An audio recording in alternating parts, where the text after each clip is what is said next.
मनुष्य की कामना क्या होती है। यदि शांति चाहते हो तो कामना का त्याग करना चाहिए। कुछ भी लेने की इच्छा भयंकर दुख देने वाली है। जिसके भीतर इच्छा है उसको किसी न किसी के पराधीन होना ही पड़ेगा। अपने लिए सुख चाहना आसुरी राक्षसी वृत्ति है। जैसे बिना चाहे सांसारिक दुख मिलता है, ऐसे ही बिना चाहे सुख भी मिलता है।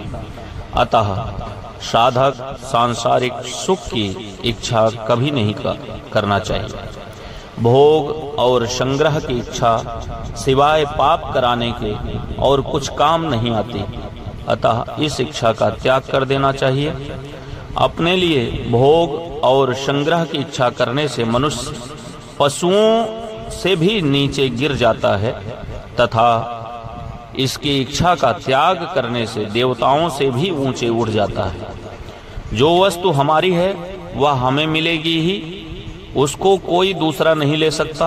अतः कामना न करके अपने कर्तव्य का पालन करना चाहिए। जैसा मैं चाहूं वैसा हो जाए, यह इच्छा जब तक रहेगी तब तक शांति नहीं मिल सकती। मनुष्य समझदार होकर के भी उत्पत्ति विनाशशील वस्तुओं को चाहता है, यह आश्चर्य की बात है। शरीर में अपनी स्थिति मन से ही नाशवान की इच्छा होती है और इच्छा होने से ही शरीर में अपनी स्थिति दृढ़ होती है। कुछ चाहने से कुछ मिलता है और कुछ नहीं मिलता, परंतु कुछ ना चाहने से सब कुछ मिलता है। निंदा इसलिए बुरी लगती है कि हम प्रशंसा चाहते हैं। हम प्रशंसा चाहते हैं तो वास्तव में हम प्रशंसा के योग्य नहीं हैं, क्योंकि जो प्रशंसा के योग्य होता है उसमें प्रशंसा की चाहने की कोई बात ही नहीं होती। दूसरों से अच्छा कहलाने की इच्छा बहुत बड़ी निर्बलता है, इसलिए अच्छे बनो, अच्छे कहलाओ। सांसारिक सुख की इच्छा का त्याग कभी ना कभी तो करना ही पड़ेगा, तो फिर देरी क्यों, अभी से उसको त्याग दो। जहां तक बने दूसरों की आशा पूर्ति का उद्योग करो, पर दूसरों से आशा मत रखो। यही आज का सिद्धांत है। विचार करो, जिससे आप सुख चाहते हैं क्या वह सर्वथा सुखी है? क्या वह दुखी नहीं है? दुखी व्यक्ति को आपको सुखी कैसे बना देता? वो आपको कैसे सुखी बनाएगा जो अपने में ही दुखी है? कामना छूटने से जो सुख होता है वह सुख कामना की पूर्ति से कभी नहीं हो सकता। परमात्मा की उत्कट अभिलाषा चाहते हो तो संसार की अभिलाषा को छोड़ दो। जो बदलने वाले संसार की इच्छा करता है उससे सुख लेना या सुख लेता है, वह भी बदलता रहता है, अर्थात अनेक योनियों में जन्मता और मरता रहता है। जिसको हम सदा के लिए अपने पास नहीं रख सकते, उसकी इच्छा करने से और उसको पाने से भी क्या लाभ है? कामना के कारण ही कमी है। कामना से रहित होने पर कोई कमी बाकी नहीं रहेगी।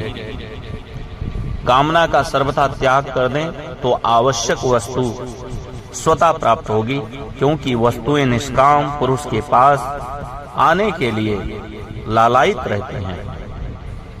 जो अपने सुख के लिए वस्तुओं की इच्छा करता है उसको वस्तुओं की अभाव का दुख भोगना ही पड़ेगा।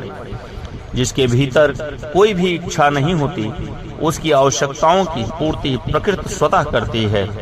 जो सदा हमारे साथ नहीं रहेगा और हम सदा जिसके साथ नहीं रहेंगे, उसको प्राप्त करने की इच्छा करना अथवा उससे सुख लेना मूर्खता है, पतन का कारण बन जाता है। सुख की इच्छा से सुख नहीं मिलता, यह नियम है। चाहे साधु बनो, चाहे गृहस्थ बनो, जब तक कामना कुछ पाने की इच्छा रहेगी तब तक शांति नहीं मिल सकती।